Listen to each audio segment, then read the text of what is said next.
আমি একটা বাংলাদেশের অর্থনৈতিক জায়গা থেকে যদি চিন্তা করি যে আমার অর্থনীতিটা কিভাবে যাচ্ছে, তার উপরে কিন্তু আসলে বাজেটটা নির্ভর করে বেশিরভাগ।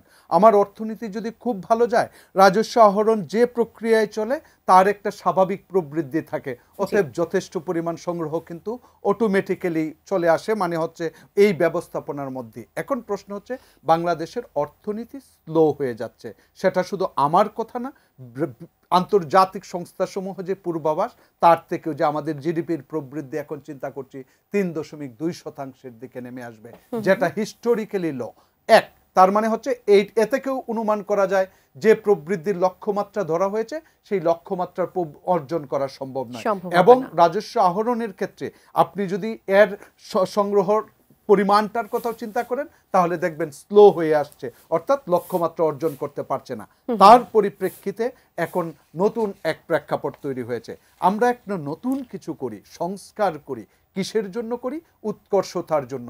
প্রবৃদ্ধি আরো বাড়বে, যে এর প্রেক্ষাপটে যদি বিবেচনা করেন প্রথম শুরুতেই গন্ডগোল। একটা প্রবাদ আছে যে আমরা বলি ওয়েল বিগান ইজ হাফ ডান। ভালোভাবে শুরু করা মানে আপনার যে আকাঙ্ক্ষা তার অর্ধেক পূরণ হয়ে যাওয়া।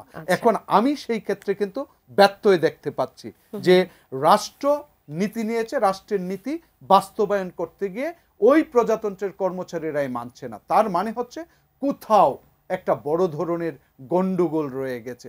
সেই গন্ডগোলগুলোও স্পষ্ট, যে আলোচনা যদি করা হতো তাহলে সেই যে বিভেদগুলা ছিল সেগুলার কিন্তু স্পষ্টতা আসতো এবং সেগুলাকে আমরা কিভাবে কারেকশন করতে পারি, সংশোধন করতে পারি, ব্যবস্থাপনা করে রাষ্ট্র কিন্তু জারি করতে পারতো। কিন্তু যখনই একদিনের মধ্যে সিদ্ধান্ত করি রাষ্ট্রের মানুষ জানে যে এনবিআর বিলুপ্তি, আসলে বিষয়টা বিলুপ্তি না, তাহলে অর্থ মন্ত্রণালয় কেন বিলুপ্তি নয়? অর্থ মন্ত্রণালয়ের ভিতরে অনেকগুলা রয়েছে না? সব মশার বিরুদ্ধে সুরক্ষা দিতে এলো বসুন্ধরা এক্সট্রিম অ্যারোসল, মশার বিরুদ্ধে এক্সট্রিম সুরক্ষা।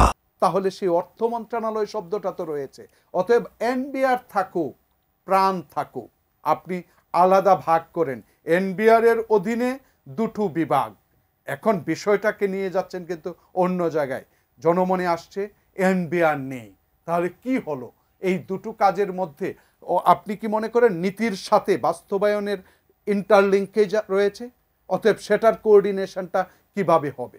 আপনি যদি নীতির কথাই বলেন আলাদাভাবে, এই জন্যে না, আমি মনে করি বাংলাদেশের সবচেয়ে বড় সমস্যাটাই হচ্ছে এখন না, এই মুহূর্তে না, আপনি যদি হিস্টোরিক্যালিও চিন্তা করেন আমাদের মধ্যে ইন্টারলিঙ্কেজ যে আছে।